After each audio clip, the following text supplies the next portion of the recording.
Hey everybody, Cody Shirk here on a super lively beach. There's all kinds of bait balls. Whoa, see that fish fly out of the water? There's all kinds of fish flying out, and there's ospreys coming down and picking off their snacks.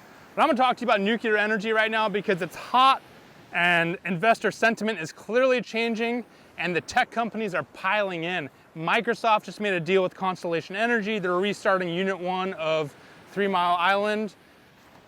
Amazon just acquired a data center next to a nuclear reactor in Pennsylvania.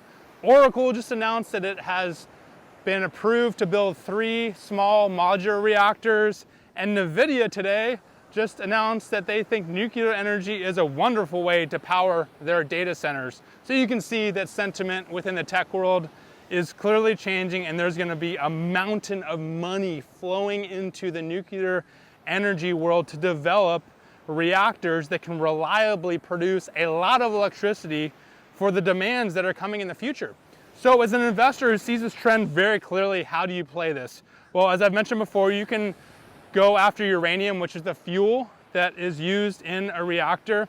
That's probably the most straightforward way to play it, but there's another way. There's actually 2 other ways that I'm explaining right now. The first way is to look at startup companies that are developing SMRs, small modular reactors. It's exactly what it sounds like. They're small, they're modular, and they're a reactor.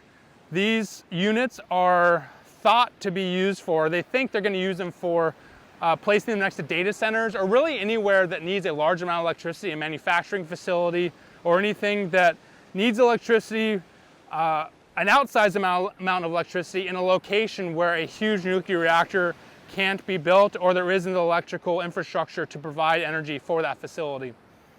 There are 2 companies right now that are publicly traded, Oklo and New Nuclear Energy. They're both on US markets, so you can buy shares in those companies if you believe SMRs are the future. And then there's probably like 2 dozen private companies building out technology.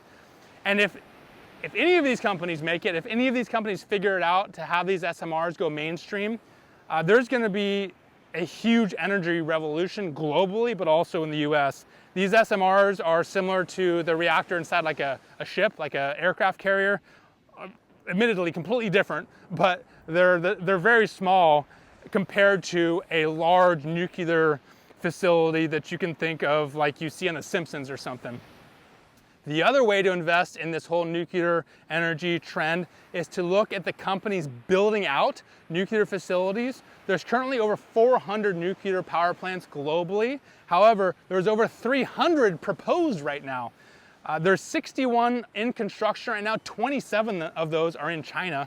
There's 0 in the US. The US needs to catch up pronto. But there's 3 companies that really dominate this world: Hitachi, Westinghouse, and GE. Not only do these companies make these facilities, but they also maintain them. So there's an ongoing revenue stream for these companies to have longevity when it comes to their business life.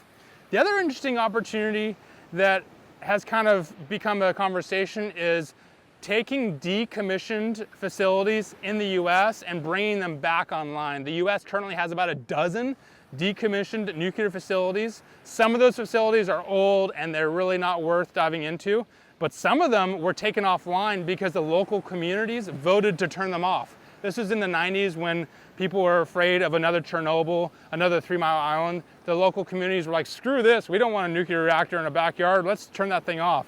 So there's several of these facilities across the US that had just been turned off. Of course, to turn them back on, it's not just like flipping a switch. You need to go back in there and modernize them, and there's a long process to get the nuclear reaction process back online. But the companies that are going to be doing that are the same ones that are building the reactors: Westinghouse, GE, and Hitachi. There's several other international conglomerates that do the same thing. But the point is that the nuclear energy industry, which has been somewhat flatlined, not flatlined like dead, but just kind of bouncing along, no big growth, is coming back. And it's coming back in a big way because the world needs more electricity.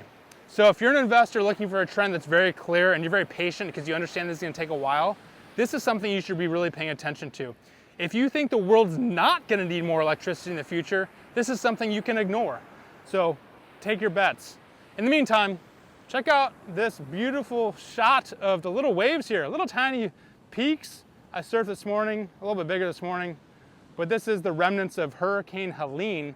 We fared pretty well here. A little bit of rain and wind last night, but the other side of Florida, whew, I feel bad for them. All right, guys, see ya.